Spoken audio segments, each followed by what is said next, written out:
ভুজঙ্গ নামে এক ধনী ছিল। সে ছিল খুব পাজি। সেই গ্রামেই বাস করত এক চাষি, তার নাম পরাণ। পরাণের বাবা মারা যাওয়ার সময় পরাণের হাতে 2 একর জমি দিয়ে মারা যায়। পরাণ ভেবেছিল বাপের দেওয়া জমিতে চাষাবাদ করে জমিটা আরো বাড়াবে, অর্থাৎ আরো জমি কিনবে। তার ইচ্ছা ছিল শুধু চাষাবাদ নয়, ব্যবসা করেও কিছু রোজগার করা। তার ইচ্ছেগুলো ঠিকভাবে পূরণ করার জন্য সে জমির কাগজপত্র ভুজঙ্গের কাছে জমা রেখে টাকা ধার চাইল। ভুজঙ্গ কাগজপত্র নিয়ে জমি বন্ধক রেখে পরাণকে টাকা দিল। পরাণ সেই টাকা নিয়ে ঠিক করলো আগে ব্যবসা করবে, ব্যবসা করে টাকা করবে, টাকা দিয়ে জমি ছাড়িয়ে নেবে, পরে চাষ আর ব্যবসা দুটোই চালাবে। বেশ কিছু টাকা পরাণ জোগাড় করতে পারলো রাত দিন খেটে। ভুজঙ্গকে ঋণের অর্ধেক টাকা শোধ করতে গেল।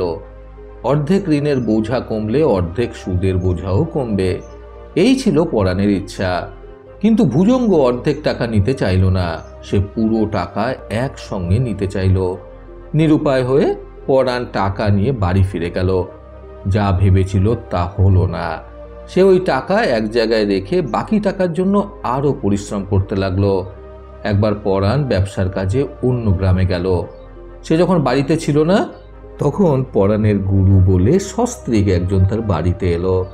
গুরু আর গুরু পত্নী পরাণের বউকে এ কথা সে কথা বলে তার মন দুর্বল করে দিল। স্বামীর গুরুর কথা শুনে শ্রদ্ধায় ভক্তিতে বিগলিত হয়ে পরাণের বউ বলল, আপনি যা কিছু বলছেন সব সত্যি গুরুদেব। আপনার কাছে আমাদের আর লুকাবার তো কিছু নেই, আপনি সব জানেন। এখন আপনি দয়া করে বলুন কি করে এই বিপদ থেকে রক্ষা পাব। গুরু মাথা নেড়ে গভীরভাবে কিছুক্ষণ চিন্তা করে পরাণের বউয়ের চোখ বেঁধে দিয়ে তার কানে একটি মন্ত্র শুনিয়ে তা মনে মনে উচ্চারণ করতে বলল।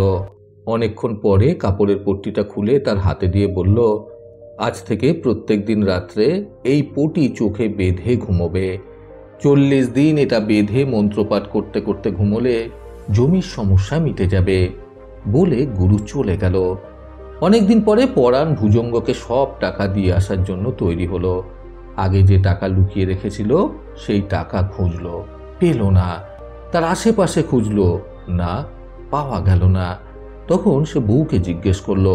বউ জানালো যে সে কিছুই জানে না। পরাণ ভাবলো তাহলে গেল কোথায়। বউকে অবিশ্বাস করতে পারে না, আবার নিজে হাতে করে রেখে কিভাবে অবিশ্বাস করবে। গোদের উপর বিষ ফোড়ার মতো ভুজঙ্গ ঠিক সেই সময়েই টাকার তাগাদা দিল।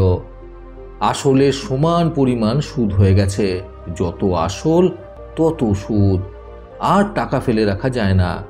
পরাণ আর না ঢেকে ভুজঙ্গকে সব ঘটনা জানালো। তখন ভুজঙ্গ বলল, এক কাজ করা যাক, এসো জুয়ো খেলি।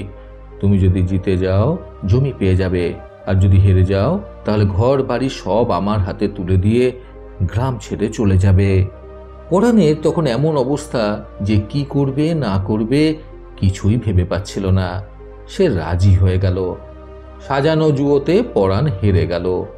হেরে বউকে নিয়ে খালি হাতে গ্রাম থেকে চলে যাবে, এমন সময় তার বউ সেই গুরুর কথা, চোখ বেঁধে পটি দেওয়ার কথা প্রভৃতি জানালো। বউ গুরুর চেহারার যে বর্ণনা দিল তাতে পরাণ বুঝতে পারল এটা ভুজঙ্গের কাজ। ভুজঙ্গ করতে পারে না এমন খারাপ কাজ নেই। গ্রামের বহু লোকের বহু জমি ছলে বলে কৌশলে হাতিয়ে নিয়েছে, কিন্তু বুঝেও কিছু করার ছিল না। তাকে গ্রামান্তরে যেতে হলো। বউ গেল তার সঙ্গে। অন্য গ্রামের এক মহাজনকে ধরে সে কাজ জোগাড় করলো।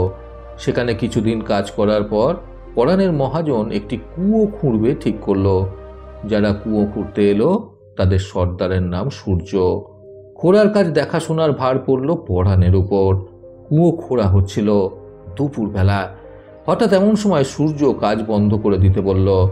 হঠাৎ এভাবে কাজ বন্ধ হওয়ায় পরাণের মনে খটকা লাগলো।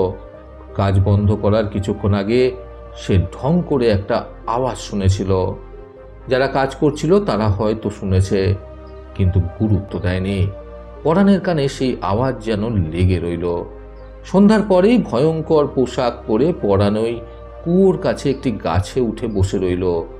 সে যা ভেবেছিল তাই হলো। আস্তে আস্তে কুয়োর ভেতর সূর্য এসে নামল। সূর্যকে দেখেই ভয়ঙ্কর শব্দ করে গাছের কাছে দাঁড়িয়ে বলল, এরে তুই আমার ধন বলি না দিয়ে নিয়ে যেতে চাস? যা, 3টে পাঠা আর 3টে মোরগ নিয়ে আয়। তাই যাচ্ছে, এই বলে সূর্য ভয়ে কাঁপতে কাঁপতে ছুটে পালালো। সূর্যের যাওয়ার পর ওই ভয়ঙ্কর পোশাক ছেড়ে পরাণ মহাজনের কাছে গিয়ে সব বলল। পরাণ মহাজনকে সঙ্গে করে নিয়ে ওই কুয়োর কাছে এলো। মাটি খুঁড়ে দুজনে মিলে এক বিরাট বড় ঘড়া মাটি থেকে তুলল। ঘড়াটা খুব ভারী ছিল, তাতে ছিল সোনা, রূপো, মণিমাণিক্য। ওরা দুজনে ধরাধরি করে বাড়ি গেল। বাড়িতে ঘড়া রেখে মহাজন বলল, পরাণ, কি চাও বলো, তুমি যা চাইবে তাই দেব। পরাণ বলল, আমার বাপের দেওয়া জমি আমি রাখতে পারলাম না, ভুজঙ্গের হাতে চলে গেল, আর আপনার দেওয়া জিনিস কি রাখতে পারবো? তারপর মহাজন প্রশ্ন করে পরাণের জীবনের সব ঘটনা জানতে পারল। কিছুক্ষণ ভেবে মহাজন বলল, পরাণ, এর প্রতিশোধ নেওয়া উচিত। উচিত তো বটেই, কিন্তু আমার সে ক্ষমতা কোথায়? পরাণ বলল। তারপর কয়েকদিন পরে ভুজঙ্গ যে গ্রামে ছিল সেই গ্রামে একটি ঘর ভাড়া নিয়ে এক ধনী লোক উঠল। একদিন সে চাকরের হাত দিয়ে 4টে সোনার মুদ্রা ভুজঙ্গের কাছে পাঠিয়ে ভাঙিয়ে আনতে বলল। ওই সোনার মুদ্রা দেখে ভুজঙ্গের চক্ষু স্থির। এগুলো তুমি কোথায় পেয়েছ? ভুজঙ্গ ওই চাকরকে জিজ্ঞাসা করল। আগে, এগুলো আমার কর্তাবাবুর, চাকর বলল। তারপর এদিক ওদিক তাকিয়ে চাকর তাকে আবার বলল, এই ধরনের মুদ্রা বহু আছে কর্তাবাবুর কাছে, গুণে শেষ করতে পারবেন না। এই কথা শুনে ভুজঙ্গ ঠিক করলো ওই মহাজনের সঙ্গে আলাপ করবে। যা ভাবলো তাই সে করল। দিনরাত খুব খাতির জমিয়ে বসে থাকে তার কাছে। এ তো অত্যন্ত গোপন ব্যাপার। আমার কাছে যা কিছু আছে তা আমার বাবার দৌলতে।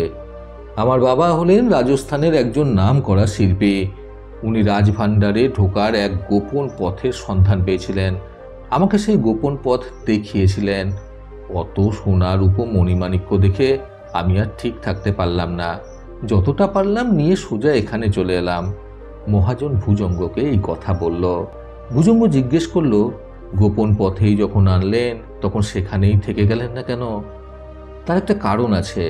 ওখানে থাকলে লোভে পড়ে আমি যখন তখন ধন ভাণ্ডারে ঢুকতাম। অতি লোভে তাঁতি নষ্ট হয়। শেষে একদিন হয়তো আমি ধরা পড়তাম, আর আমার ধরা পড়া মানে কি যে কাণ্ড হতো তা কল্পনা করতে পারি না। তাই যা পেয়েছিলাম তাই নিয়ে একটা কর্মশালা খোলার উদ্দেশ্যে এসেছে। এই বলে মহাজন তার কাছে যা কিছু ছিল সব ভুজঙ্গকে দেখালো। ওসব দেখে ভুজঙ্গের চক্ষু স্থির। মহাজনের কথা যে সত্যি সে ব্যাপারে তার আর কোনো সন্দেহ রইল না। তারপর থেকে আরও গভীর সম্পর্ক গড়ে তুলে ভুজঙ্গ একদিন মহাজনকে বলল, আচ্ছা, একটিবার কি আমি রাজস্থানের ধন ভাণ্ডার থেকে গোপনে কিছু আনার সুযোগ পাবো না? ওরে বাপরে, বাবাকে না বলে আমি এত বড় ঝুঁকি নেব কি করে? তবে একটা কাজ করলে হতে পারে, বাবাকে বুঝিয়ে শুনিয়ে রাজি করাতে পারবো। আমি তো এখানে চিনির কর্মশালা চালু করার চেষ্টা করছি। 100 একর জমির ওপর আখের চাষ করতে হবে। তুমি যদি আমাদের নামে 100 একর জমি লিখে দাও তাহলে আমি বাবাকে বলে চেষ্টা করতে পারি। এই কথা মহাজন তখন ভুজঙ্গকে বলল। ভুজঙ্গ আর দেরি না করে সেই মহাজনকে বলল, এ তো ভালো প্রস্তাব, শুধু নেব আর কিছুই দেব না, এ আমি মোটেই পছন্দ করি না। এই বলে খসখস করে ভুজঙ্গ লিখে দিল। ঠিক সেই সময় একজন বিচিত্র পোশাক পরে এসে মহাজনকে ধমক দিয়ে বলল, বহুদিন ধরে বহু ক্রোশ ঘুরে ধরতে পেরেছি তোমাকে, চলো রাজার সামনে, তোমার ফাঁসি হবে। বলে লোকটা ভুজঙ্গের দিকে তাকিয়ে বলল, আর এই লোকটাকে, এও বুঝি তোমারই মতো চোর? আগে, ওর কোনো দোষ নেই, দোষ যা কিছু আমার। বলে মহাজন ওই দলিলটাকে নিজের কাছে রেখে আস্তে আস্তে তাকে চলে যেতে বলল। ভুজঙ্গ পা টিপে টিপে সুযোগ বুঝে সেখান থেকে কেটে পড়ল। পরের দিন সকালে বহু কৃষক ভুজঙ্গের লিখে দেওয়া জমির ওপর মহানন্দে চাষ করতে লাগলো। খবর পেয়ে ছুটে গিয়ে ভুজঙ্গ তাদের জিজ্ঞেস করলো, তোদের সাহস তো কম নয়, তোরা কার জমিতে চাষ করছিস? চাষিরা সব জড়ো হয়ে ভুজঙ্গকে বলল, এটা তোমার জমি নয়, আগে তুমি এই জমি থেকে কেটে পড়ো, না হলে তোমাকে কেটে মাটিতে পুঁতে দেব। ওদের কথা শুনে ভুজঙ্গ ফ্যাল ফ্যাল করে তাকিয়ে রইল। ঠিক সেই সময় পরাণ ভুজঙ্গের লিখে দেওয়া ওই দলিল তাকে দেখিয়ে বলল, দেখো তো, এই দলিল চিনতে পারছো কিনা? এবার প্রমাণ পেলে তো জমিকার, যাও এবার কেটে পড়ো। এইভাবে পরাণ সাহস ও সততার সঙ্গে যা করল, তার ফলে গ্রামের সমস্ত কৃষক তাদের 3 পুরুষ ধরে হারানো জমি ফেরত পেল। গোটা গাঁয়ের কৃষকরা তারপর থেকে মহানন্দে চাষ করতে লাগলো।